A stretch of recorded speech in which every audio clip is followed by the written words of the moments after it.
what lies ahead this year in 2026? One of the main topic, I would say,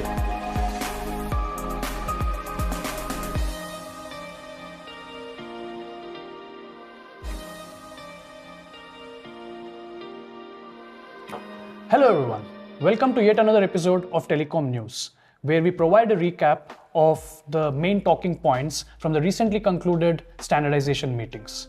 Before we start today's episode, I would like to wish all our viewers a very happy and prosperous new year. As you are aware, 2026 is going to be a big year.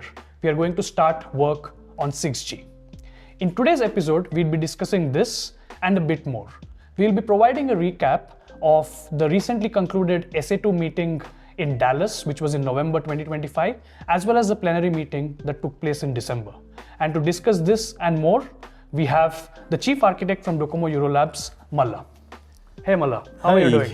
I'm doing good. Happy New Year, Sushmit. Thank you, and wish you the same.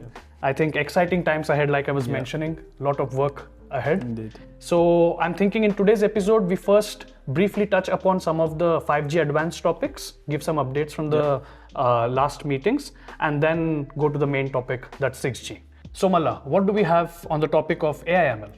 Okay, so AML, one of the main topic was user data collection. There were many open issues has been discussed, and one option was to continue the study in 2026, at least the first quarter of the 2026. But unfortunately, the Plenary decided to drop this feature. Interesting, but wasn't this feature mainly requested by the RAN working groups? Indeed, yes, it is requested by the RAN working group, but even it is not clear from the RAN side whether they will pursue this option in 5G Advanced, so the final decision was to drop it. I see. If I'm not wrong, one of the other key issues in AI/ML was related to UP analytics, to analyze the traffic behavior in the user plane in order to better optimize traffic handling, right? So any update on this topic? Yes, you are correct. There are many discussions happen on this topic, and in the end, SA2 concluded some of the principles on the UP analytics. And the number 2 work starts from February meeting on this one. So these are the main topics discussed on the AML, Sushmit. So let's jump on to sensing. So what are the aspects or topics discussed on the sensing? Well, as you're aware, the last meeting in Dallas was the final meeting to wrap up not just sensing, but all the 5G advanced studies. And in sensing, we managed to actually progress a lot and concluded almost all the key issues, which includes sensing entity and sensing function discovery and selection, the architectural framework, exposure, sensing data transport, etc. However, we could not conclude on one key contentious aspect, which is regarding the control signaling between the sensing function and the sensing entity, whether this happens directly or via the AMF. There was actually a lot of support for both the options, and hence it could not be resolved even after a show of hands. Oh, I see. So what does it mean for the overall progress? So since we still have this one open issue, it was decided that the VID could not be approved in this form. So they have provided an extension for the next meeting in February, where we would need to wrap up and conclude even this particular aspect. So that means the idea is to conclude at next meeting? Yes, ideally yes. So that would be one aspect, so where we would want to conclude the study. But since many other key issues have already been concluded and the conclusion principles are very stable, so we will in parallel start normative work on the agreed conclusion principles. Okay, interesting. So there is still some work to do. Yes, so exciting times ahead. So moving on to the main topic from the meeting, the final version of the 6G SID is approved. Yes, the final version of the 6G SID is approved with detailed description of each work task, and we also agreed on the key issues of each work task. So overall, the key issues and the scope has been concluded. The SID is approved. That's really exciting news. I think it would be interesting for our viewers if we throw some light on the key work tasks and topics that have been approved for 6G. The main one of the main topic, I would say, AI. As you know, this is one of the key topic in the 6G. Both AF and network for AI will studied as part of the 6G study. There are multiple issues will be studied around AI.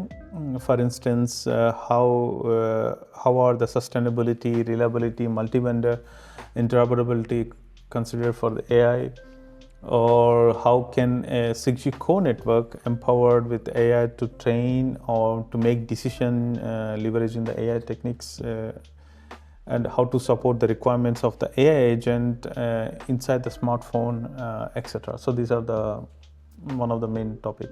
Yeah, a lot of important architectural decisions that would need to be taken for a proper integration of AI. One other related topic to AI is that of intent, as you know. So aspects regarding how can a user's smartphone send complex requests which are described by an intent will need to be studied, and how can the 6G network understand all of this and fulfill the intent via AI will also need to be studied, and that's exciting. Yes, but it is to make a point, it is not only AI. There are other crucial aspects, topics studied as part of the 6G. For instance, the migration, interworking with the previous generation, integrated sensing and communication, 6G data framework, compute, NTN, etc. Indeed, that's an important point to note. It's not just AI, but there are several exciting topics that will be studied for 6G.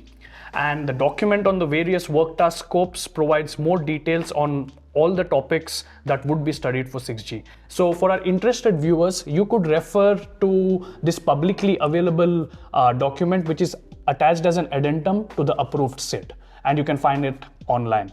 So moving on from the SA2 meeting to the plenary meeting that took place in December. So Malla, could you provide a quick update? Okay, so plenary, one of the main aspects from the plenary is that all the 6G seats on SA from SA2 to SA6 are approved. To be precise, especially on the timeline, SA2 as the seat is updated, and it is concluded that the March 2027 is the completion date of the study. Similarly, SA4 and SA5 charging and SA6 is also March 2027. And June 2027 is SA3 and SA5 OM study items. These are the main to recap or to take from the plenary output from the December, and which are also aligned with our RAN 1 study conclusion is March, and the RAN 2 and 3, 4 is June, so it is aligned. And in addition to the SA, and the CT is also started to discuss in the last quarter about the 6G study, and it is expected that the CT will bring a study, 6G study from the CT1 or CT3, CT4 working groups to the next plenary. That's from the 6G side. And another important point was that the last plenary we concluded release 90 technical freeze for the 5G advance, confirming that the ASN1 and Open API is now completed. In addition to that, looking forward, in the next plenary we will also look release 21. This is one of the key. Release 21 is the one which does the 6G normative work. So we will also discuss the release 21 timeline because we need to look the 6G submission to the ITU IMT 2030, which is the timeline, and the target is to complete 2030. That means the idea is to complete the 6G SID before that, normative work before that. Thanks for that quick update, Malla. Lots of interesting discussions ahead, but more importantly, thank you for providing an overview of the various timelines.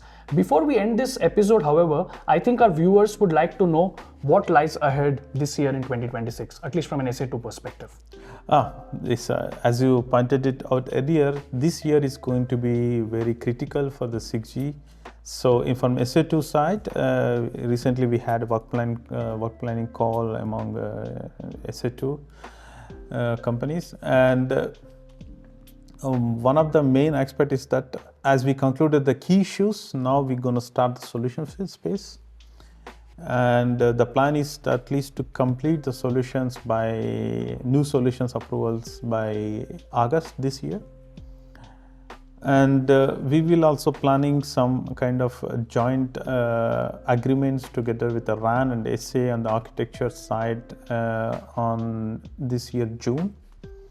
So that means we have a strong time pressure to get some dependencies agreement on the dependencies with the RAN, also to get it by May this year from SA2.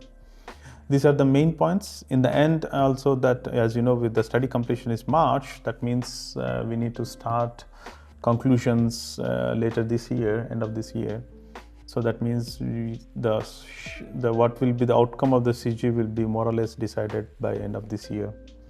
And the architecture will be known what 6G architecture look like by end of this year. These are the main goals from the SA2 side. So exciting times ahead, lot of work, especially for you as the 6G reporter. But yeah, like I said, exciting times ahead. So folks, as you heard, 6G is gathering full steam, and 2026 is going to be a pivotal year that will be shaping the future of mobile communications. With that, we end today's episode. Hope it was informative, and please stay tuned for more such content. Thank you and goodbye.